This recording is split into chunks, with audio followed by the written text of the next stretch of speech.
and the senior most bankers in the country are effectively all aligned around a strategic vision for the country. It's not easy, but they're aligned around the strategic vision for the country and they're trying to execute against it. It's the vision programs, right? So you've got your Saudi Vision 2030, you've got your Abu Dhabi Vision 2030, you've got now Kuwait 2035, and Kazakhstan has one of those. And effectively, it's a list of deliverables that they all need to achieve. And if it requires regulatory relaxation of something or another, if it requires a certain tax policy, they will get together and they'll talk about it and they'll look to achieve it. And which story is one of the administration there feels they missed prior growth opportunities, the internet growth opportunity, the EV growth opportunity. And so what they've done this time is they've said, we're not going to miss digital assets and we're not going to miss the data center hyperscale opportunity.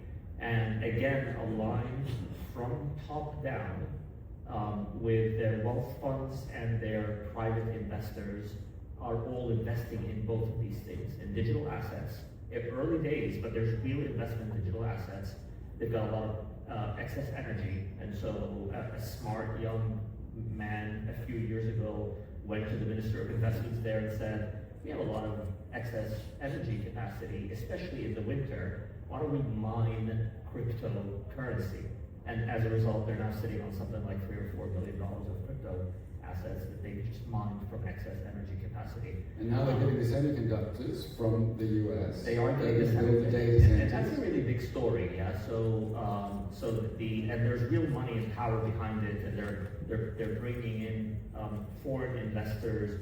They're cross-share holdings, right? So there's shareholdings by them into large American companies, including OpenAI and others.